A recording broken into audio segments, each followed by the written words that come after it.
Assalamualaikum warahmatullahi wabarakatuh. Waalaikumsalam warahmatullahi wabarakatuh.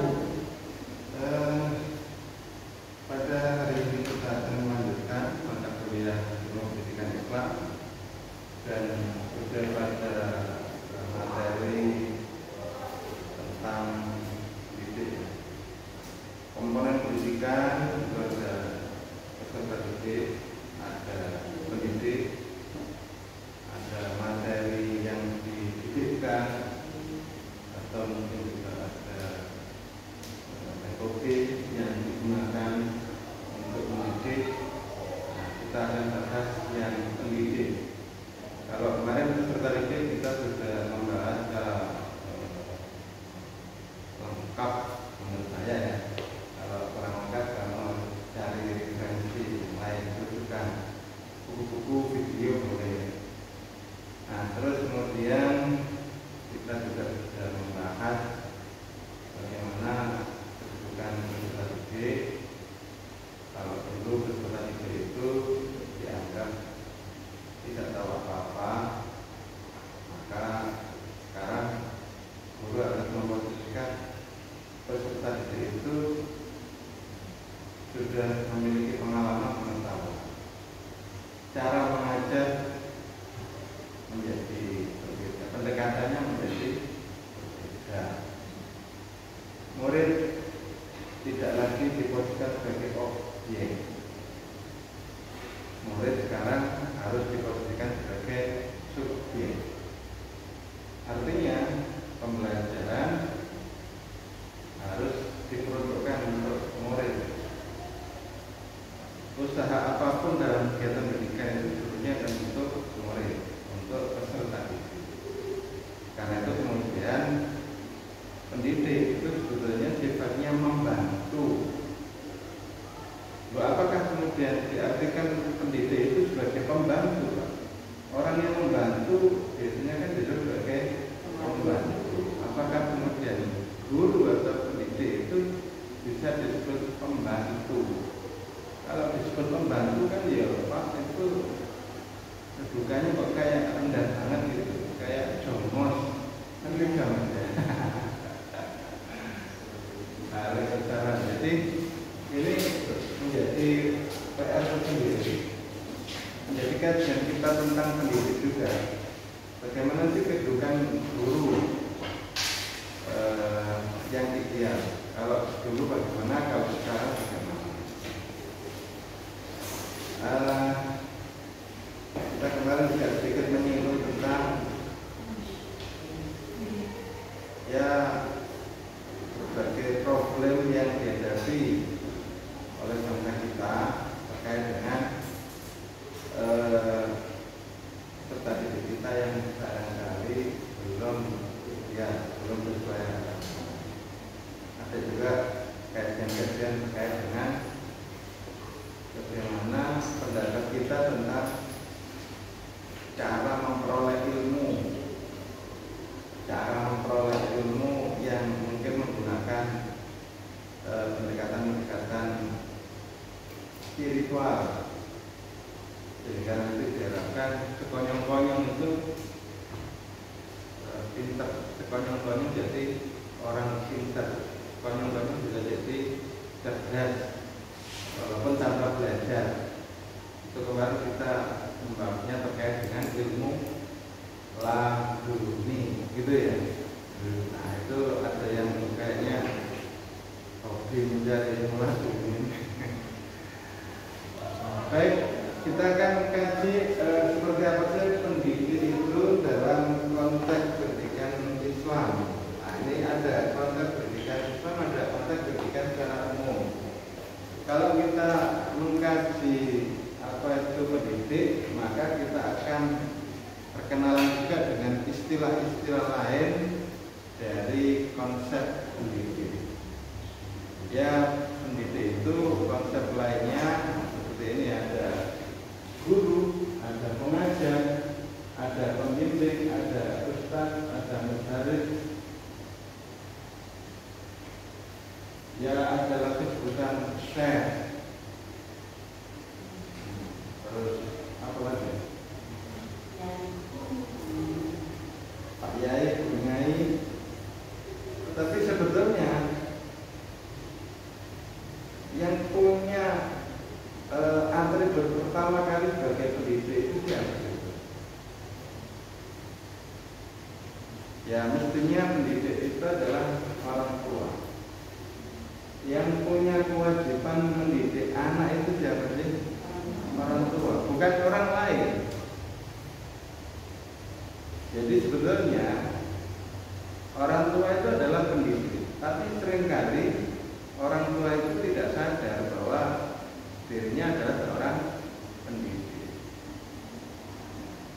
Nah, ketidaksadaran itu kadang-kadang menyebabkan pendekatan maupun perilaku yang ditampilkan di hadapan anak itu tidak mencerminkan sosok seorang pendidik. Kadang-kadang begitu,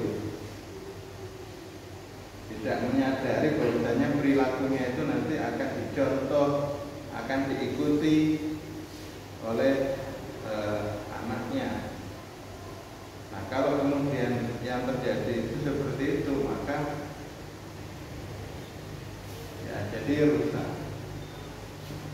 Nah,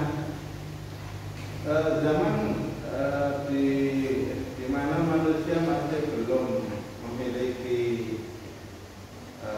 konsep pendidikan, secara natural sebetulnya manusia itu memiliki naluri untuk mendidik anak,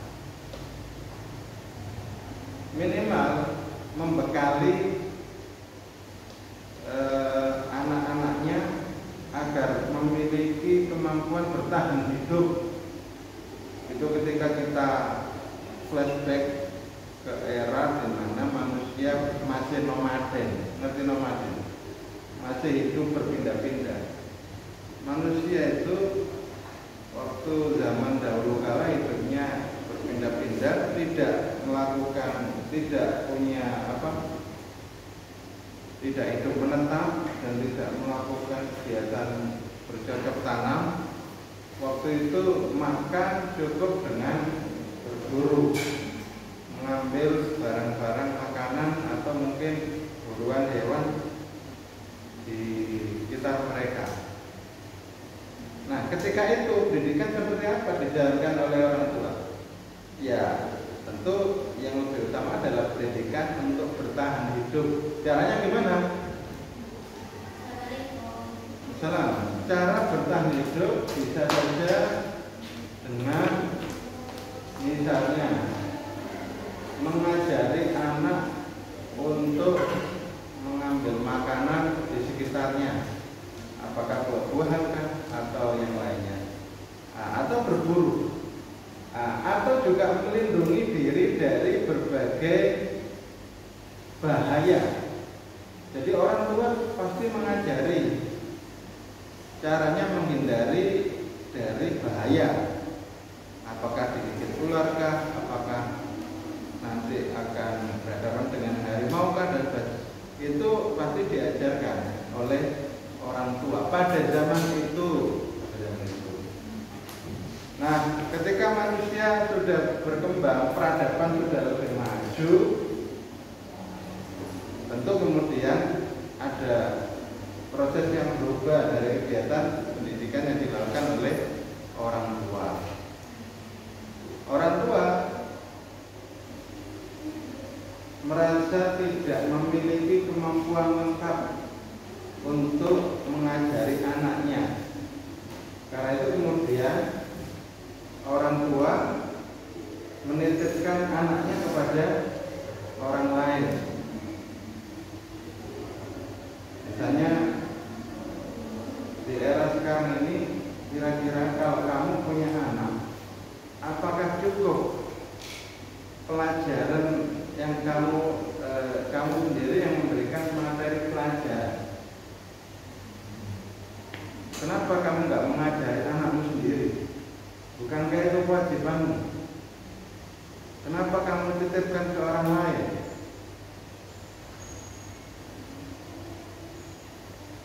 Nah, itu kan ini secara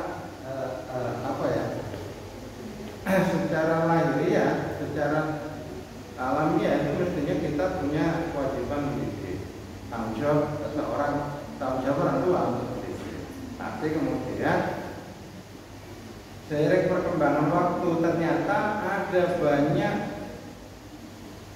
hal yang harus dikuasai oleh peserta didik yang tidak mungkin hanya diajarkan oleh orang tuanya.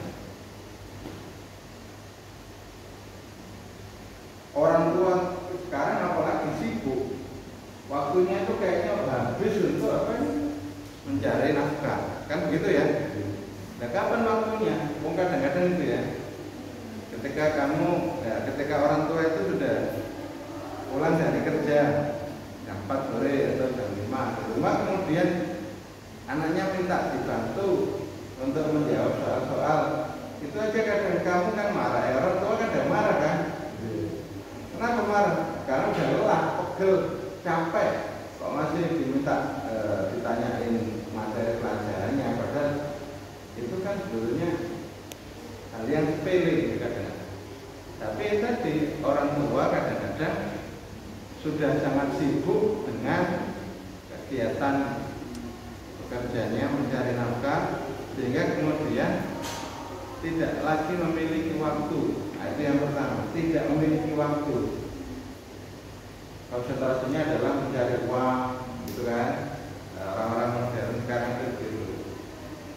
Yang kedua Pak, yang kedua ternyata dari sisi keilmuan, orang tua itu tidak selalu memiliki pengetahuan atau ilmu yang lengkap.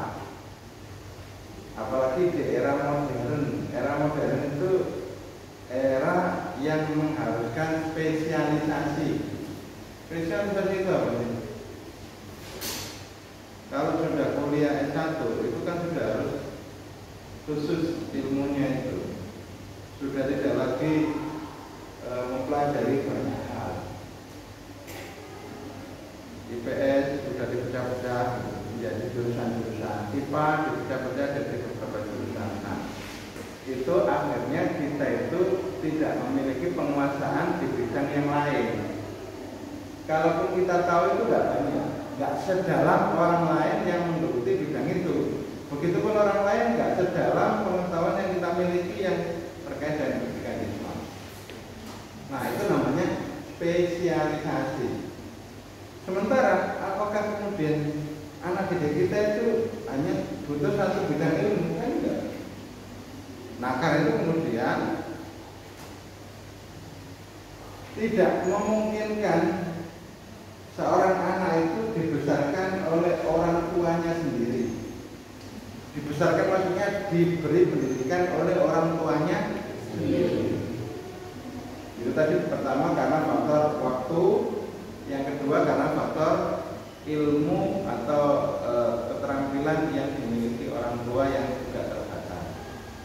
Karena itu kemudian masyarakat membentuk sistem persekolahan, sistem pendidikan, lembaga pendidikan, untuk kemudian sepakati bahwasanya lembaga ini loh nanti yang akan digunakan mengajari, mendidik anak-anak yang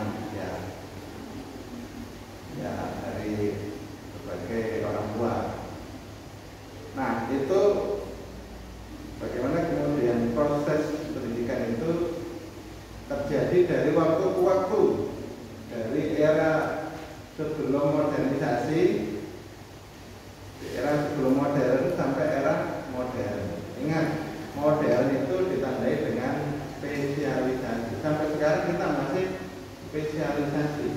Katanya sekarang ini era digital, itu diharuskan kita memiliki bidang ilmu lebih dari satu.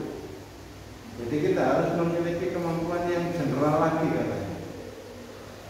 Jadi dibutuhkan kemampuan untuk mengkoneksi A dengan B dengan C sehingga menghasilkan inovasi baru. Contohnya apa? Contohnya ada ilmu informatika, ada ilmu perhubungan. Ketika digabung bidang ilmu ini melahirkan inovasi berupa Gojek, Grab, paham ya? Nah, itu adalah perpaduan bidang ilmu. Artinya apa? Kalau mau inovasi sekarang ini minimal ada kolaborasi di antara berbagai bidang ilmu. Nah, gitu. Nah, nggak tahu kamu ini paham nggak dengan penjelasan saya? Kalau nggak paham tanya aja. Ya. Oke. Nah, berikutnya kita akan kasih bagaimana sih konsep pendidik dalam Islam. Nanti kita akan bahas itu. Secara umum kita sering memberi, mungkin kita sering mendengar penjelasan bagaimana posisi mulia, kedudukan yang tinggi orang yang memiliki ilmu atau orang yang mengajarkan ilmu. Ada orang yang memiliki ilmu tapi tidak mau mengajarkan ilmu. Nah, itu belum disebut sebagai pendidik. Mungkin dia seorang ahli ilmu, hanya seorang ulama, tapi ulama yang tidak mengajarkan ilmunya kepada orang lain, ya mungkin belum dianggap sebagai ustaz, belum dianggap sebagai syekh, belum dianggap sebagai pendidik. Nah, karena itu kemudian ada hadis misalnya yang mengancam ini orang-orang yang berilmu kok nggak mau mengajarkan ilmunya, itu diancam oleh Nabi dengan hadis man katama ilman al-jamahullahu yawmal qiyamati dijamin minan nar. Barang siapa memiliki ilmu pengetahuan tetapi tidak mau mengajarkannya, maka Allah akan membelenggunya dengan belenggu dari api neraka. Itu ada hadis begitu. Itu ancaman bagi orang yang memiliki ilmu tapi nggak mau mengajarkannya. Tapi bagi orang yang mengajarkan ilmu pengetahuan itu luar biasa, pahalanya itu juga luar biasa. Sehingga ada hadis juga yang memberikan penjelasan man sanna fil islami sunnatan hasanatan falahu ajruha wa ajru man amila biha ba'dahu.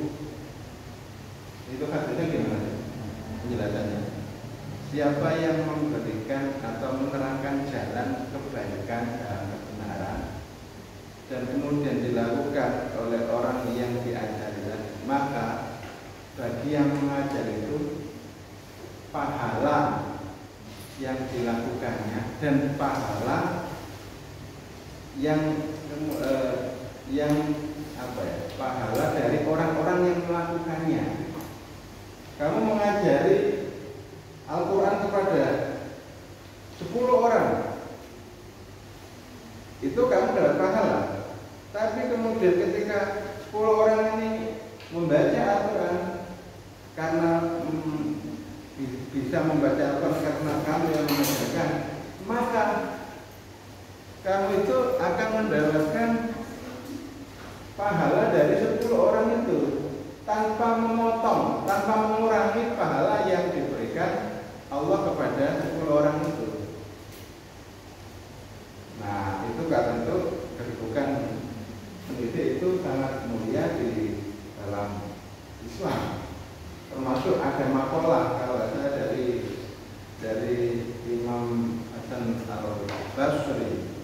Imam Hasan Al-Basri mengatakan bahwasanya cinta ulama itu lebih mulia daripada darah syuhada.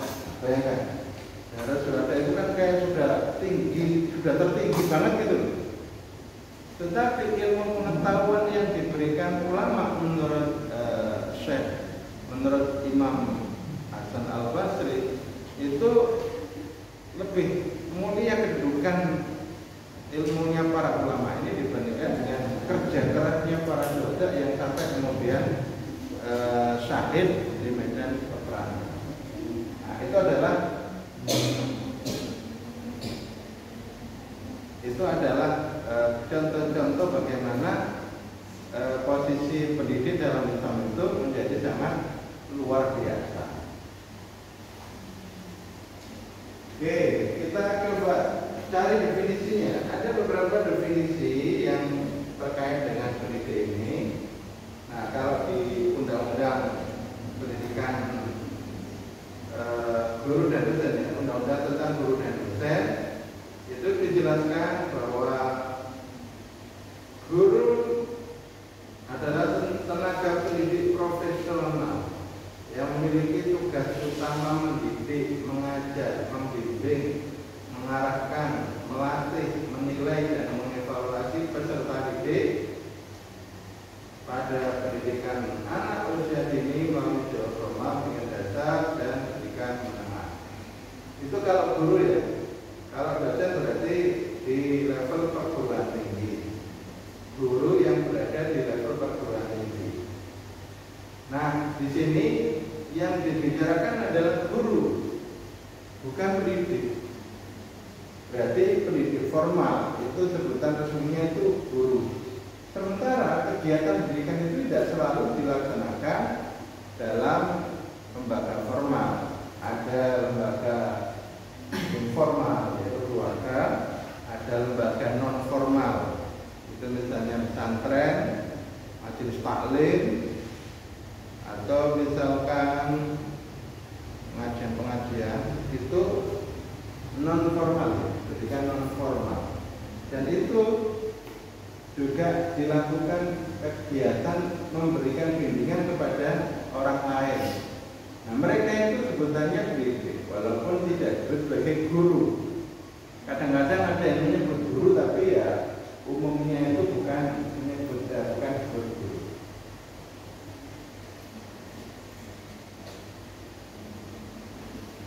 Yang kedua ada pengertian guru dari dosen Usman.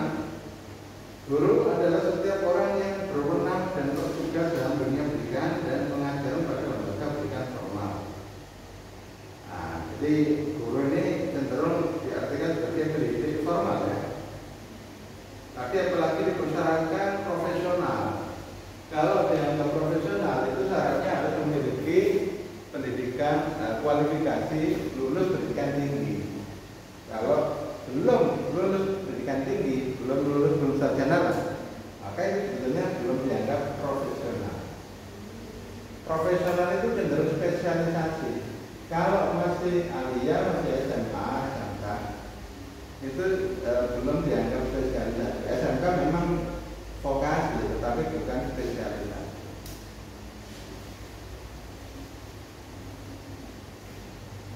Berikutnya pengertian guru diberikan oleh Ngalim Purwanto dalam penjelasannya. Ngalim Purwanto memberikan definisi guru adalah orang yang pernah memberikan satu ilmu atau kepandaian kepada seseorang maupun kepada sekelompok orang. Oke, jadi itu definisi guru dari beberapa pakar dan juga dari undang-undang tentang guru dan dosen. Jadi kita memiliki undang-undang pendidikan, undang-undang tentang guru dan dosen, undang-undang tentang pendidikan tinggi. Nah, itu adalah aturan-aturan di negara kita ya. Nah, dalam konsep pendidikan Islam tentu kita harus mengkaji apa saja syarat-syarat guru, syarat-syarat pendidik. Kalau di lembaga pendidikan formal itu ada syarat profesional, ada syarat kompetensi. Misalnya kompetensi yang harus dimiliki, misalnya itu ini kompetensi pedagogis, ada kompetensi profesional, ada kompetensi sosial, ada kompetensi kepribadian. Kalau yang ini kamu sudah paham ya? Ada yang bisa memberi penjelasan?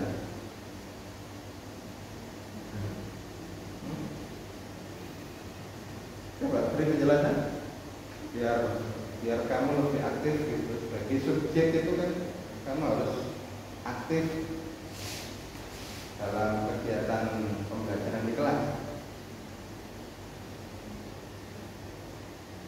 Yang pertama itu kompetensi pedagogis, itu kemampuan yang terkait dengan cara mengajar, cara mendidik, metode mendidik, strategi mendidik, teknik mendidik. Itu semua keterampilan atau pengetahuan yang harus dimiliki oleh seorang guru. Kalau misalnya kita mengajar, cara memulainya seperti apa? Cara membuka pelajarannya. Nanti ketika menjelang akhir mau menutup pelajaran, itu caranya gimana? Apakah cukup dengan salam? Oh ternyata enggak. Kalau cukup dengan salam ya itu belum ada tujuannya, belum ada targetnya. Strategi, metode, apakah kemudian kita ini membutuhkan metode jigsaw enggak? Membutuhkan metode STAD enggak? Membutuhkan metode karya wisata enggak? Diskusi, discovery dan sebagainya. Nah, metode-metode itu perlu dipelajari, perlu dikuasai oleh seorang calon guru dengan maksud ketika mengajar itu bisa menggunakannya secara kontekstual. Kesesuaiannya itu seperti apa? Yang mana yang lebih sesuai? Oh ternyata metode ceramah ini yang lebih sesuai. Atau ditambah dengan tanya jawab. Nah, sehingga kemudian peserta didik mungkin merasa pas dengan pengajaran yang kita lakukan. Nah, sekarang coba yang kedua, kompetensi profesional. Yang kamu tahu seperti apa kompetensi profesional?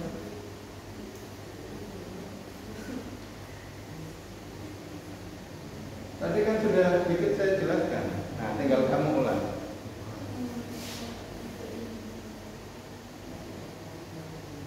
Jadi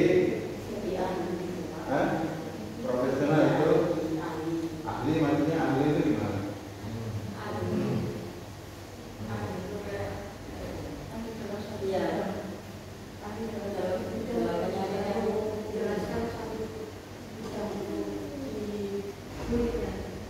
Ya, jadi bisa dijelaskan, bisa diartikan seperti itu. Jadi profesional itu berarti memiliki keahlian di bidangnya.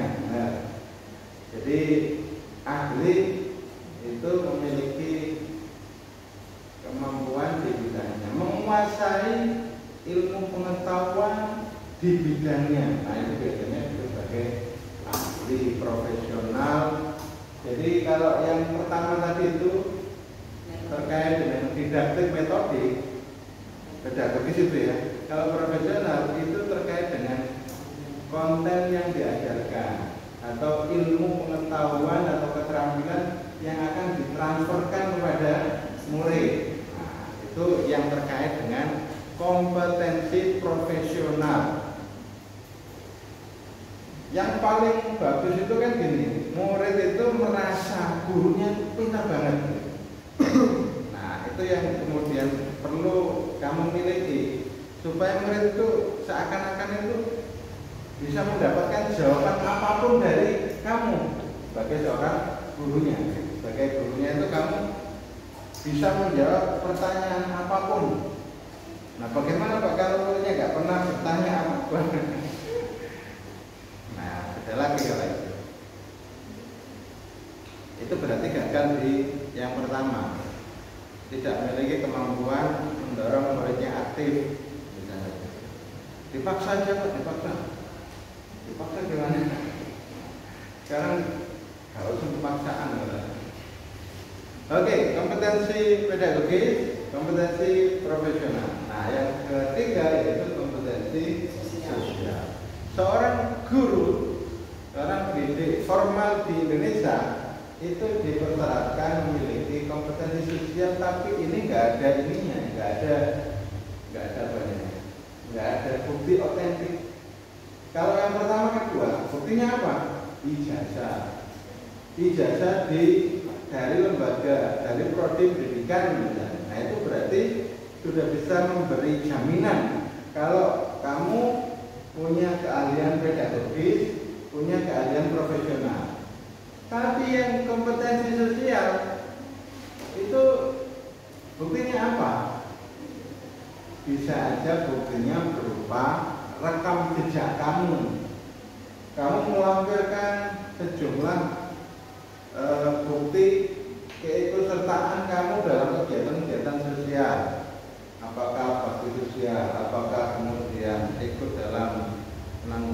bencana atau apa gitu. Nah itu contoh-contoh bukti bahwa kamu itu memiliki kompetensi sosial. Nah ini yang kadang-kadang memang tidak ada buktinya, karena kadang-kadang mahasiswa tidak ikut kegiatan-kegiatan itu. Tapi bisa juga mengikuti pelatihan-pelatihan yang membangun jiwa sosial, itu juga bisa menjadi bukti bahwa kita ini memiliki kompetensi sosial. Tapi yang jelas kompetensi sosial itu adalah kemampuan menjalin hubungan baik dengan orang lain, bisa berinteraksi dengan baik dengan orang lain, bisa bekerja sama. Sekarang ini dibutuhkan kolaborasi. Nah, karena itu kemampuan kerjasama menjadi penting. Kalau kamu nggak pernah ikut organisasi, biasanya kemampuan kerjasamanya itu rendah, karena nggak terlatih bagaimana berkomunikasi dengan orang lain untuk membahas satu hal, melaksanakan kegiatan bersama, kemudian membuat. Makanya di lembaga pendidikan itu didorong untuk diterapkan yang namanya cooperative learning. Apa itu? Pembelajaran kooperatif, pembelajaran yang mendorong adanya kerjasama di antara murid. Apakah dengan tugas kelompok, apakah dengan diskusi kelompok, apakah dengan berbagai kegiatan yang membangun teamwork. Nah itu berarti sudah bisa menjadi cara untuk membangun kompetensi sosial dari peserta didik kita atau calon guru. Nah itu kenapa ya sekarang ini eranya kolaborasi. Kalau kamu nggak bisa kerjasama dengan yang lain, biasanya malah dianggap menjadi enemy, public enemy. Ngerti public enemy? Musuh masyarakat, musuh lingkungan.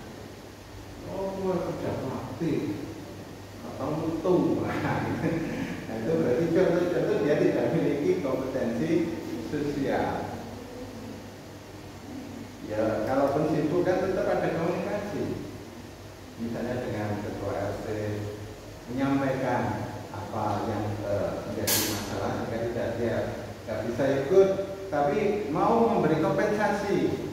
Saya bermaksud ini masih ini sebagai kompensasi karena saya nggak bisa menyumbang tenaga. Nah, gitu. Misalnya gitu. Yang keempat, kompetensi kepribadian. Kompetensi kepribadian ini ya tentunya nama lain dari memiliki akhlak mulia. Memiliki akhlak mulia. Ya contohnya akhlak mulia ya seperti saya ini loh. Jujur, baik hati dan tidak sombong. Ini kan sombong Pak.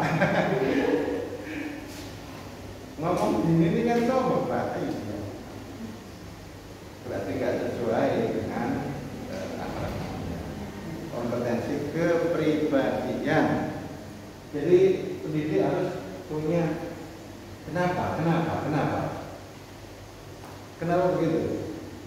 Di samping fungsinya untuk membangun hubungan baik dan kerjasama itu bisa jalan baik, ada kenyamanan dalam kehidupan bersama, kehidupan sosial bersama itu. Kalau semuanya perilakunya baik, itu nyaman. Tapi kalau ada yang nyebelin, nah gitu, apalagi ada yang suka bully, nah itu jadi gak nyaman. Padahal kehidupan ini yang dicari kan kenyamanan, kebahagiaan, dan kemudian bisa kolaborasi, bisa sama. Nah itu yang pertama. Yang kedua, perilaku guru itu juga menjadi cara untuk mendidik. Guru yang diidolakan itu cenderung diikuti perilakunya. Kalau gurunya kebetulan pakai rambut pang itu muridnya ya ikut pang. Gurunya metal, muridnya ikut metal. Makanya itu disebut sebagai metode keteladanan. Nanti kita akan bahas minggu depan ya. Kita akan bahas berbagai cara mendidik, metode mendidik, dan itu semua salah satunya tercermin dari perilaku, sehingga kemudian dalam Islam itu sangat ditekankan untuk uswatun hasanah, sehingga Al-Quran sendiri itu mendorong agar umat Islam mencontoh Nabi sebagai pendidik utama. Dalam ayat Al-Quran itu ada penjelasannya, ada ayat yang berbunyi begini. Laqad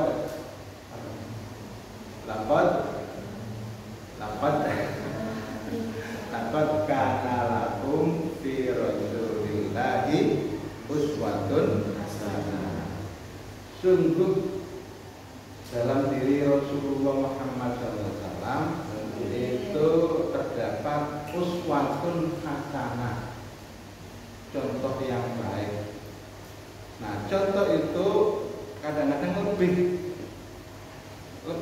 powerful dibanding dengan pengajaran. Paham ya? Nasihat dari orang tua itu kadang-kadang enggak ngefek.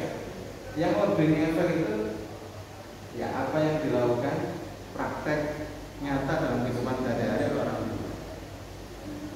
Nah, gitu ya, kadang-kadang begitu. Kadang-kadang keteladanan itu lebih powerful dibanding dengan pengajaran atau nasihat. Oke, jadi ini beberapa kompetensi yang perlu dimiliki. Nah, kalau dalam konteks Islam ini ada beberapa pakar yang memberi penjelasan bagaimana sih kompetensi yang harus dimiliki oleh seorang pendidik. Menurut Muhammad Atiyah Al-Abrasi, pendidik itu disyaratkan zuhud. Apa zuhud itu? Apa mbak zuhud? Ma huwal zuhud. Apa sih zuhud itu? Kan? Apa zuhud? Kamu kan nggak asing dengan kata-kata zuhud kan ya? Apa itu zuhud?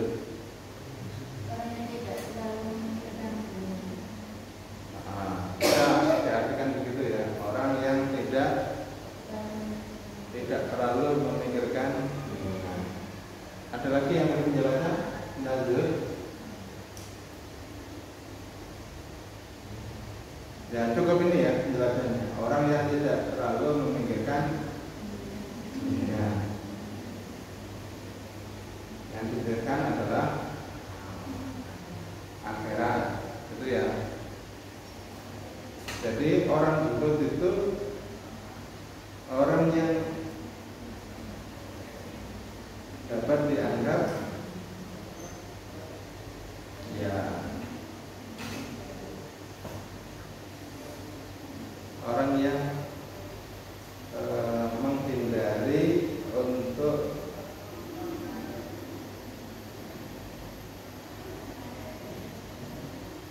bergulat dengan masalah-masalah duniawi. Jadi kalau kita disibukkan dengan memikirkan urusan dunia, maka kita berarti pengajar itu nggak boleh berorientasi materi mestinya menurut ini. Berarti apa? Nggak boleh ini Pak, nggak boleh mikir gaji. Setuju? Nah, begitu ya.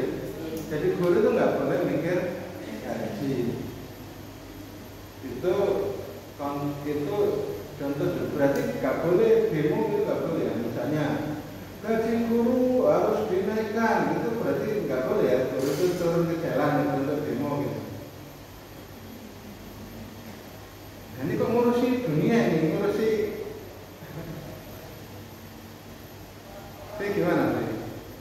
Kalau misalnya kamu sebagai guru ya, ini misalnya kamu sebagai guru, teman-teman, mari kita suarakan keprihatinan kita. Pendidikan kita ini belum maju. Karena apa? Kesejahteraan guru tidak diperhatikan. Memang untuk guru negeri sudah sejahtera, tapi guru swasta masih di bawah, jauh di bawah level kesejahteraan, taraf kesejahteraan. Ayo kita demo di kantor bupati untuk menuntut hak kita sebagai guru. Nah, kira-kira menurut kalian gimana? Yang seperti ini benar atau nggak benar? Atau baik atau nggak baik?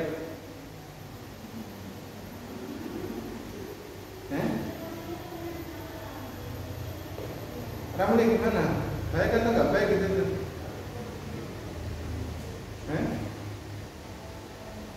Kok nggak berani bilang? Baik atau nggak baik ya? Kalau salah nggak salah itu kayaknya kurang pas. Tapi baik atau nggak baik? Baik atau buruk?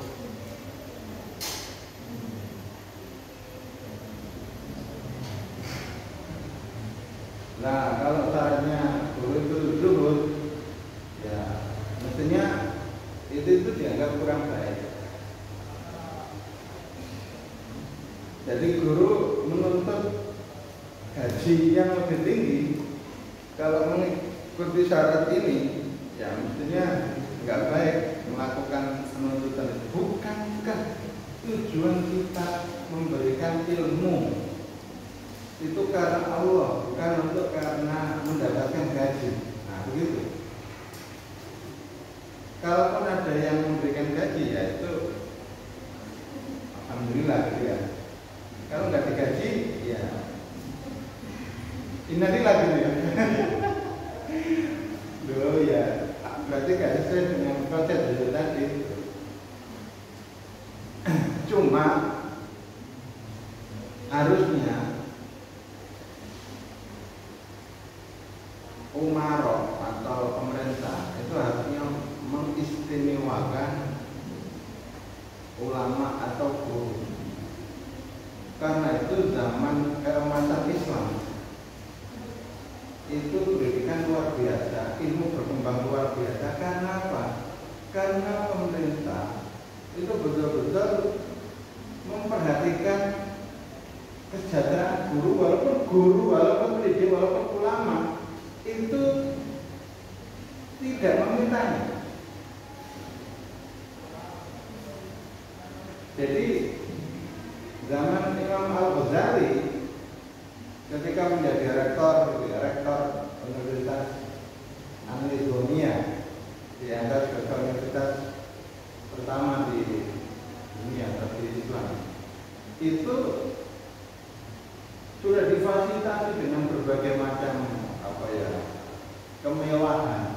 Walaupun Imam Al-Ghazali dan ulama-ulama yang lain tidak berniat, tidak menginginkan itu, tapi itu diberi, difasilitasi oleh kerajaan, oleh negara. Nah, harusnya begitu.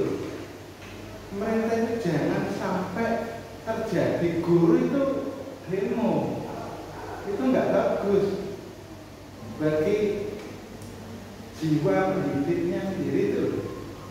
Jiwa pendidiknya itu menjadi agak terkontaminasi gitu, antara niat mendidik dengan niat yang baik dan niat mendidik itu dengan niat mencari penghidupan, mencari materi. Nah, gitu. Jadi seorang pemimpin, entah di tingkat kabupaten atau itu harus peka di situ. Jangan sampai guru-guru itu demo. Kapan itu? Gitu. Tapi bupatinya, pejabat-pejabatnya itu harus sudah ngerti apa yang harus dilakukan untuk mensejahterakan guru.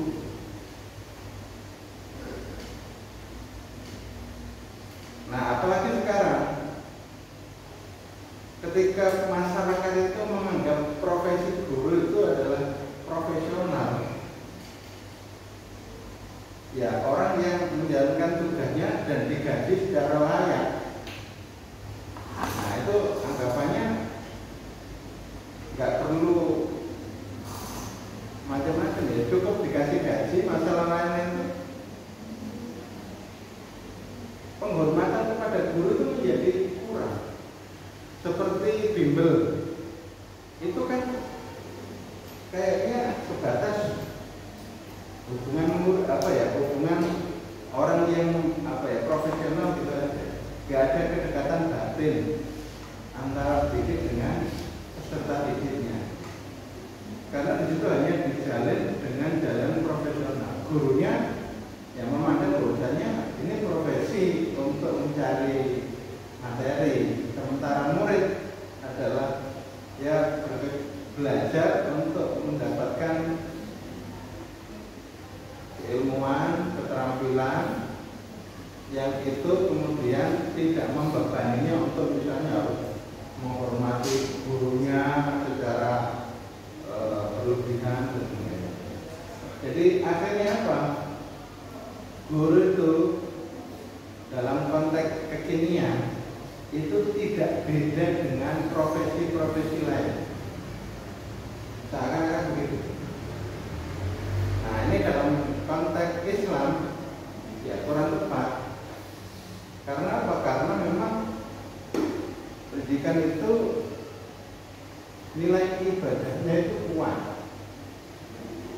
Jadi kita mendidik itu nilai ibadahnya luar biasa. Tadi sudah contoh beberapa hadis tadi itu kita ngajari Fatihah saja. Itu kalau yang kita ajari itu terus membaca Fatihah. Yang membaca Fatihah itu mendapatkan pahala. Kita yang ngajari tetap juga mendapatkan kiriman pahala yang sama dengan yang diperoleh murid kita itu. Nah, begitu luar biasa.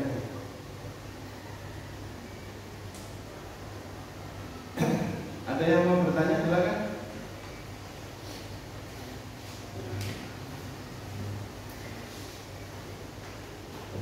Zuhud. Jadi kalau kamu jadi guru itu mestinya yang bagus itu enggak perhitungan. Aku ngajar hari ini itu harusnya hanya sekian saja. Aku dibayar sekian itu dengan durasi waktu sekian. Saya nggak mau melebihi waktu karena sesuai gajinya hanya sekian. Nah itu berarti nggak seperti ini. Memberikan ilmu juga nggak sepenuhnya gitu. Kenapa? Ya sesuai dengan tarifnya. Tarifnya sekian itu yang diperoleh hanya sekian. Ya udah saya kasih sekian. Nah itu berarti pertimbangannya materi gitu, materi dunia. Yang berikutnya, seorang pendidik itu dalam konteks pendidikan Islam itu harus bersih fisik dan psikis. Bersih loh ya, bukan ganteng atau cantik loh ya. Nah, bukan mewah, bersih. Pakaiannya nggak harus mewah, sederhana boleh, tapi bersih. Nah, itu psikisnya juga harus bersih. Artinya itu tidak diliputi dengan niat-niat jahat yang tidak baik, niat-niat yang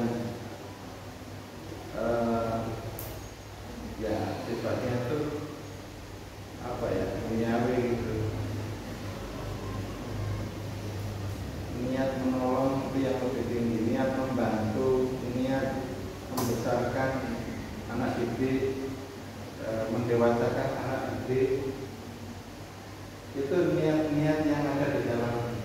Bukan niatnya karena diawasi oleh kepala sekolah, karena misalnya dikasih sekian. Nah itu berarti bersih psikis, ikhlas. Nah ini juga berapa penting ikhlas itu ya. Ya itu kemudian tadi pemangku kepentingan orang tua, pengelola sekolah, yayasan, kalau swasta itu harus mengerti kebutuhan guru tanpa diminta, tanpa guru itu meminta.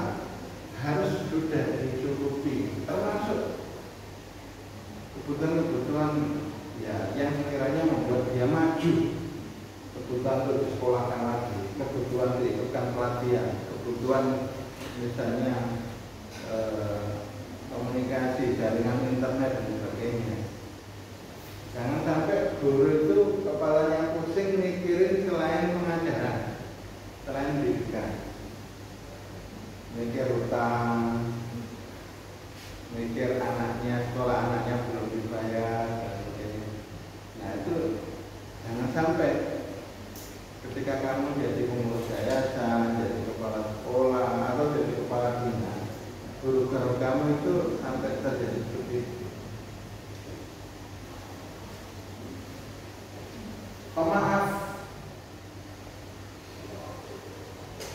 guru atau pendidik itu kadang-kadang niatnya membantu, tapi yang dibantu itu kadang-kadang jengkelin, kadang-kadang itu membuat.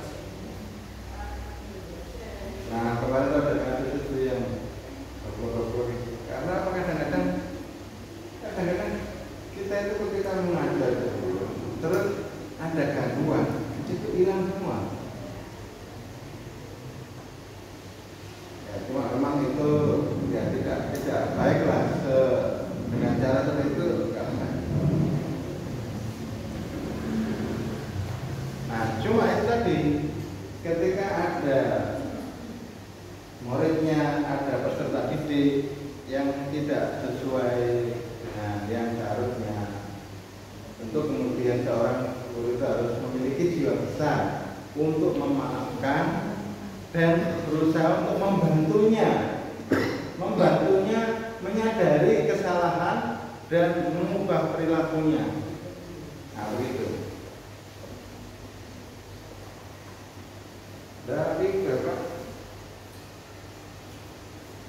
Kalau tradisi dalam Islam itu ya, menghormati guru atau menghormati ustaz pengajarnya itu luar biasa itu sampai kamu sudah pernah belajar taklim ya.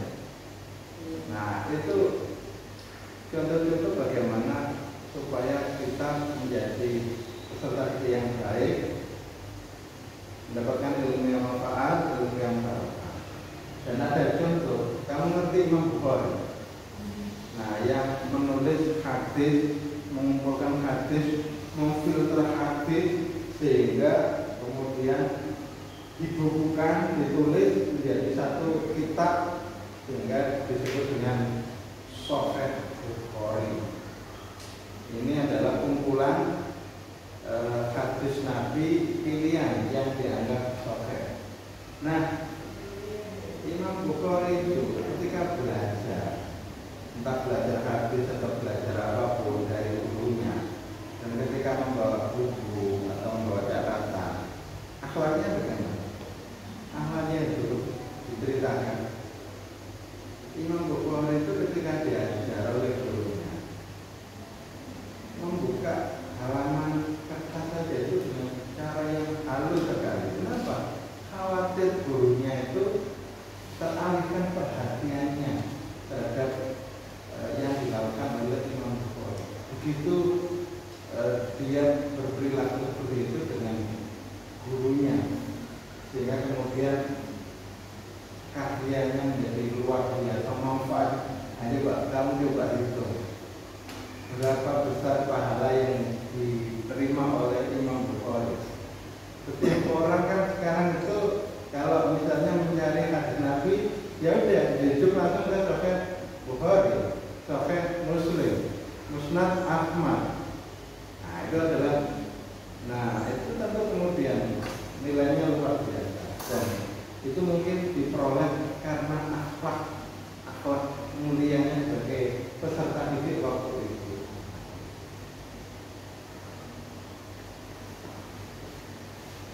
Sehingga mungkin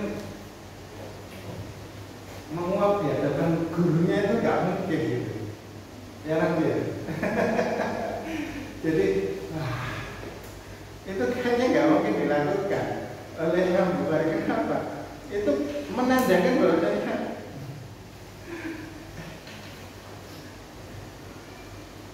harus menunjukkan antusiasmenya. Contoh antusiasme, ya pandangan mata selalu tertuju pada gurunya, misalnya gitu ya, nggak pernah berpaling. Bahkan ada bom yang di depan gedung itu nggak teralihkan perhatiannya. Misalnya sampai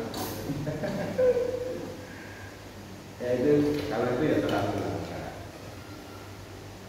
Cuma itu contoh-contoh bagaimana peserta didik dalam berperilaku dan bagaimana pendidik berperilaku. Berikutnya mencintai muridnya. Jadi kita itu sebagai guru ya harus merasa bahwasanya ini seperti anak saya sendiri.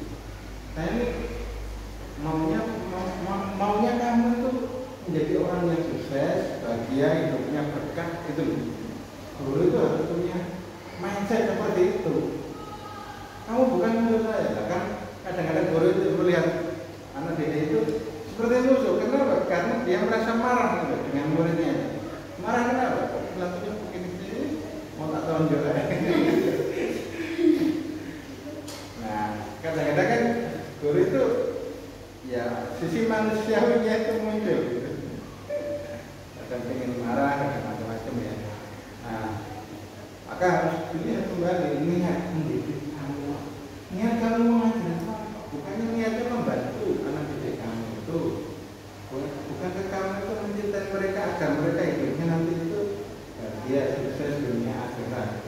Gimana caranya? Itu bentuk sayang kamu gitu, sebagai pendidik.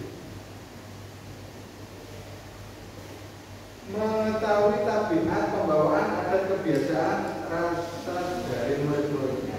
Nah, problem kita itu kalau muridnya terlalu banyak, itu gak akan tahu bagaimana perilaku anak-anak didiknya satu persatu, itu gak akan tahu. Jadi yang paling bagus itu ya, pendidikan itu sebenarnya ya jumlahnya gak banyak.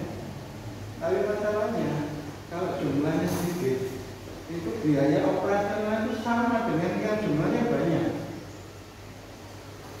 Nah, kalau kemudian jumlahnya sedikit, mestinya kan ya kalau ada pembiayaan itu ditanggung orang sedikit. Tapi kalau jumlahnya banyak itu ditanggung banyak orang, sehingga lebih ringan. Nah, cuma persoalannya tadi, guru itu kadang nggak tahu muridnya itu siapa nama-namanya. Ketika ngabsen itu kadang-kadang masih ada waktu nilai itu diberikan orang yang sudah mati itu loh, dikasih nilai.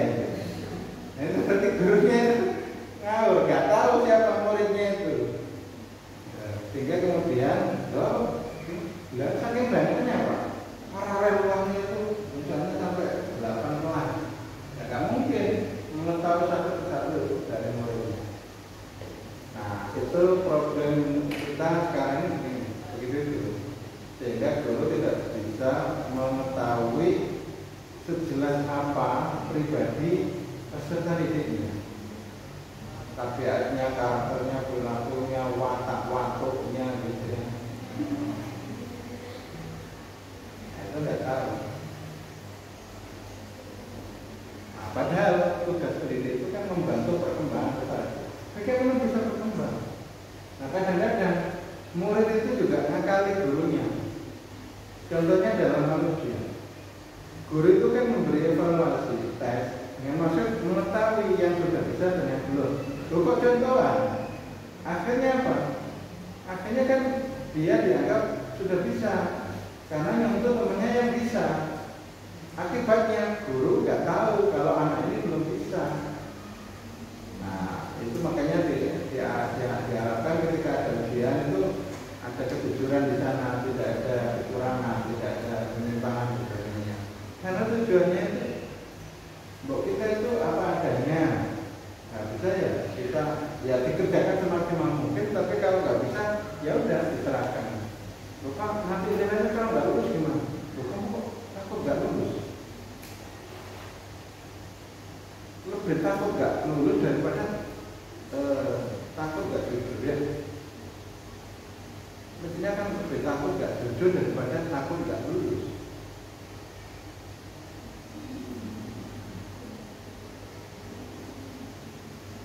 Dibelani curang supaya lulus itu benar itu.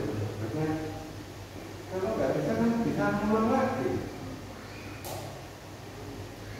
Kalau misalnya nilainya hanya 2, tidak 4, itu kan tidak, ya bahasanya apa ya, tidak akan menjadikan kita itu tidak, nasib kita nggak digantungkan di situ. Ada orang yang nilai-nilainya itu rendah tapi keberhasilannya juga luar biasa. Nah, tapi harus diusahakan. Karena itu untuk ibadah kita adalah berusaha semaksimal mungkin untuk menguasai ilmu pengetahuan. Nah, itu ibadah. Karena itu kemudian kamu kerja keras untuk menguasai materi pelajaran. Itu